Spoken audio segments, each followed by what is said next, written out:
Thank you for joining us on this presentation of understanding the potential impact of Senate Bill 8 library budgets. I'm Lisa Lintner, Library Director for the Johnson County Public Library, and today is the morning of Friday, February 6th, 2026. Some of you may have joined some of our conversations in the past regarding Senate Bill 1 2025 that became Senate Enrolled Act 1 and the risks that would affect the Johnson County Public Libraries, both property taxes, but some substantial risks to local income taxes in the future. I just want to preface this presentation that this Senate Bill 8 would be an addition to all of those concerns we've had. It doesn't replace or change any of those other concerns we've had. This would add additional financial insecurity to the Johnson County Public Library. This bill poses a threat to both how library budgets are approved and how library budgets could grow. So I'd like to explain the current process on how library budgets are approved at JCPL. We have a library board of trustees who both govern the library and approve an annual budget for us. All of our trustees are appointed by local government elected officials. This process has worked well for decades and decades and decades. In fact, when I've talked with other library directors, no one even knows of a time when it wasn't this way. So it's worked really well for libraries to be able to approve their budgets within certain guidelines set by the state. But Senate Bill 8, as written, would require public libraries to limit the amount of growth they're allowed to take to be lower than all other government units or be subject to binding review by their fiscal authority. And for the JCPL, our fiscal authority is the Johnson County Council. Other library districts in our county, Greenwood Public Library, their fiscal authority is the Greenwood Common Council. And for the Edinburgh Public Library, it's the Town Council of Edinburgh. One of the major concerns we have about Senate Bill 8 is that there are no safeguards in place to protect a library's budget if they are in binding review.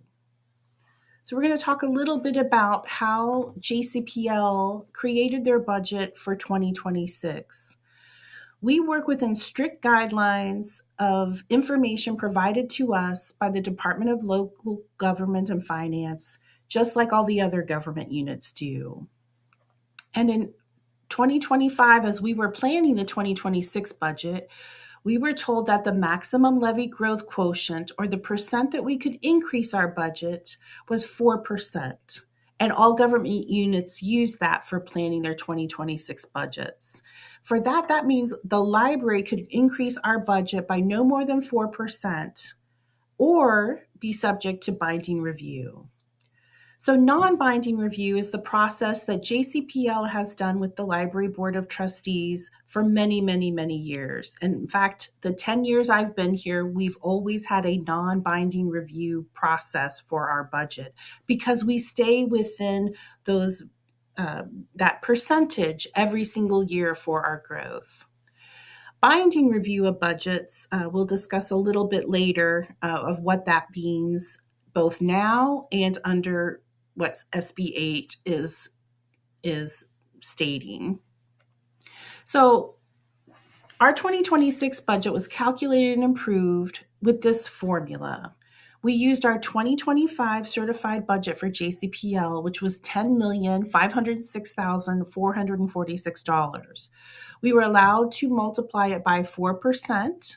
And you see that shows some growth of $10,926,714. We need to be under 4%, so we subtract $1, and then our maximum budget to remain in non-binding review was $10,926,713. So that was our budget for 2026 approved by our library board. So to see what it would look like to remain in non-binding review, I'm going to use the 2026 budget, but every year that maximum growth levy quotient changes. But just for this example, we will use how we budgeted for 2026. In 20 in Senate Bill 8, libraries could not grow more than 50% of the maximum levy growth quotient than all the other government units in the state of Indiana. So whereas most government units would be able to do a 4% increase, libraries would be forced to do under a 2% increase or be subject to binding review. And as you can see on the chart on the right, that calculation would mean that we would actually lose $210,000 if we were using the same calculations as our 2026 budget. So there are other budget losses that we have to consider. We had property tax caps or circuit breaker loss, and also property tax losses due to Senate Enrolled Act 1 this year in our 2026 budget at $900,000 loss. And then in the future, when we are thinking of Senate Enrolled Act 1, we would lose a minimum of $400,000 in 2028 from our local income tax. And that is if we are funded at the maximum level under Senate Enrolled Act 1. So you see, it's not just the $210,000 that this non-binding review would be, but it's other losses on top of losses that are a major concern. And libraries, like all other government units, do need to address things in their future, such as maintenance for the 5 buildings we have. 2 of our locations are 40 years old and need major repairs and renovations in our future, and we need to be able to maintain those buildings because I consider them public assets. There's unpredictable changes that are due to inflation with energy costs that are rising, as well as other costs of like benefits for our employees. And so you see that the numbers in red really represent a lot of losses due to both Senate Enrolled Act 1, due to property tax caps, and potentially what we would lose if we were to remain in non-binding review. So now we'll talk about what is binding review. Binding review under Senate Bill 8 as it's written would mean we would go to our county council for a budget approval if we wanted to use up to that 4% increase of our library budget. But as it's written now, Senate Bill 8 has no protections, and potentially a library budget could be reduced up to 100% because Senate Bill 8 does not have any protections for public libraries that are in binding review. There are some current protections for different situations, and one is House Enrolled Act 1343 that was passed in 2019. That was established when a library had more than 150% of their cash reserve, more than 150% of their operating budgets in cash reserves. So that law was enacted to limit the growth of libraries that had very, very large savings accounts, which we have never been in that situation at JCPL. But there was a limitation to the reductions of that library budget in House Enrolled Act 1343, and that was no fiscal authority could reduce a library budget by more than 10% each year. So that is a provision already in Indiana state law when a library goes into binding review, but Senate Bill 8 does not include any protections for a public library in binding review. So a lot of times when I talk with local and state legislators, they want to know what problem is a bill trying to solve. If you're going to create a state code or law, what problem is this resolving? And when I spoke with our state legislators on Tuesday this week. I spoke with 5 of our state legislators. One of them was an aide to a state legislator. Out of our 8 state representatives and state senators that serve Johnson County residents, I heard from a couple of them that one of the concerns is that library boards are able to manage taxpayer dollars without being an elected official. So that was one concern. Several of the representatives I spoke to also mentioned that they did not understand what the bill was trying to solve, what problem was trying to solve, because the libraries are well managed government units. So I just want to share with you that library budgets follow all of the same processes of all government units, including the ones with elected officials. We have to place public notice for our library budget. We hold public hearings for library budgets, and we have opportunities for taxpayer input at those meetings. And also, any elected official and any resident are welcome to come to those meetings. Oversight for public libraries is already well established.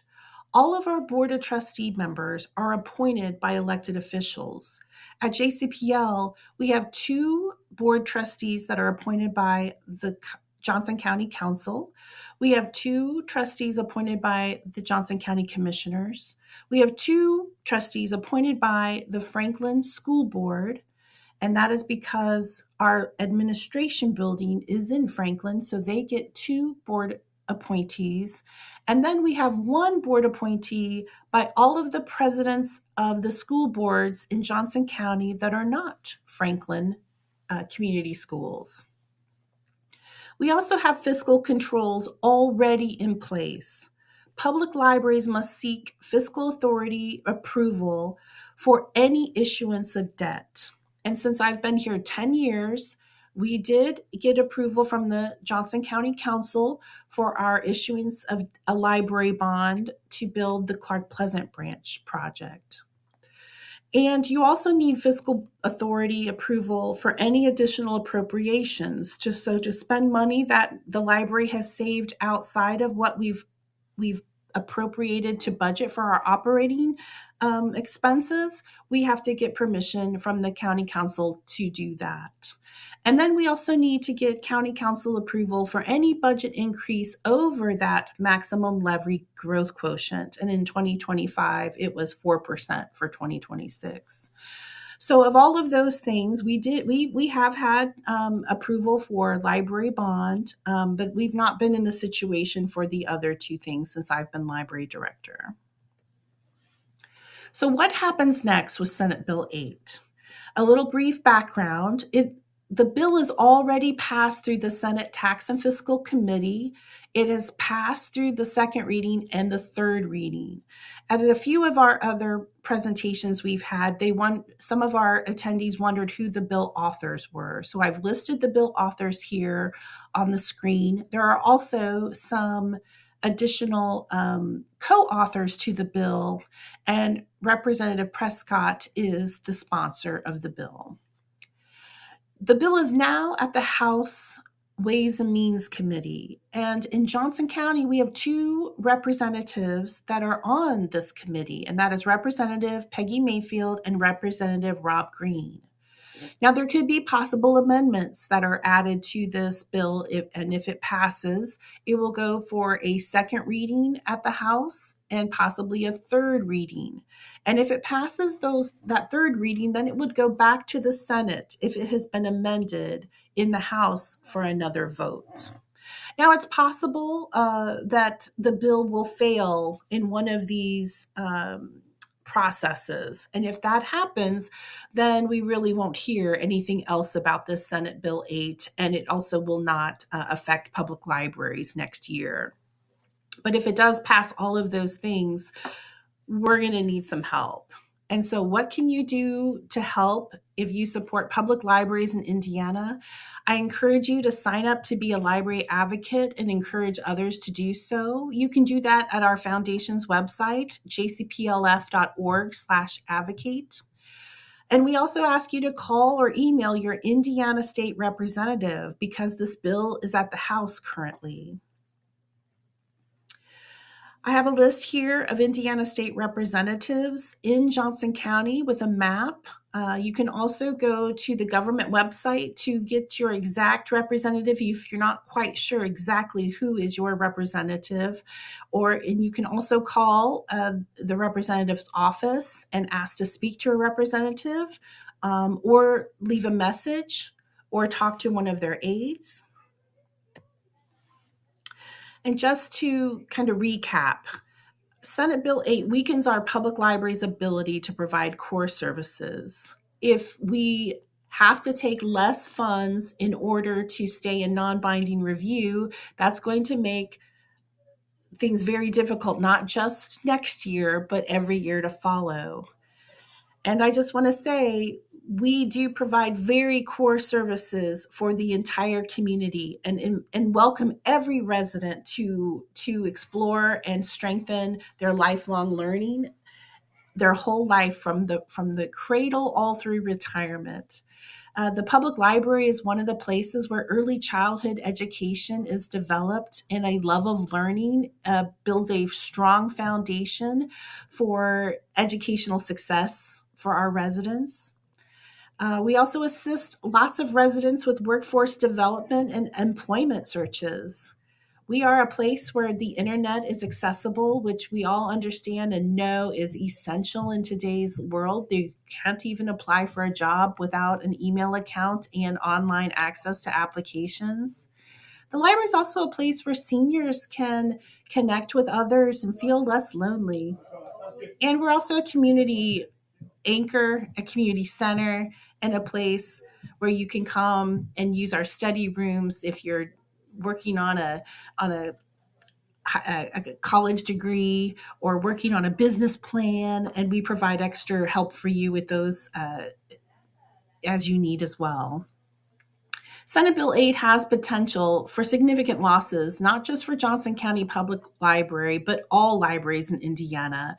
And I will say I am personally very concerned about our small and rural libraries all across the state, where this reduced growth and potential impact could be devastating. This bill solves no problems that exist. And for those who think that elected officials should be in charge of library budgets, I just want to reiterate that all of our library board of trustees who approve our library budget are appointed by elected officials.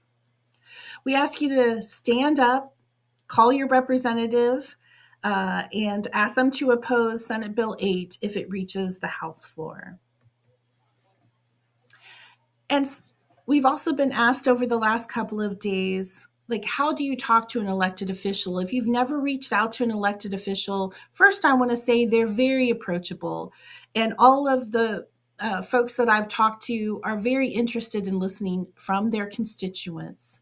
So our library board foundation president, Shelley Hyde, has written a little example of what you might say if you're having trouble trying to figure out how to put things into words. And of course, change this to your own way of speaking. But this gives you an idea and some little bit of assistance if you need help determining what you should say or what you should write to an elected official. I want to thank you for listening to this presentation today. I want you to feel comfortable contacting me if you have further questions. My email address is llintner@jcplin.org. And again, thank you for listening to the presentation.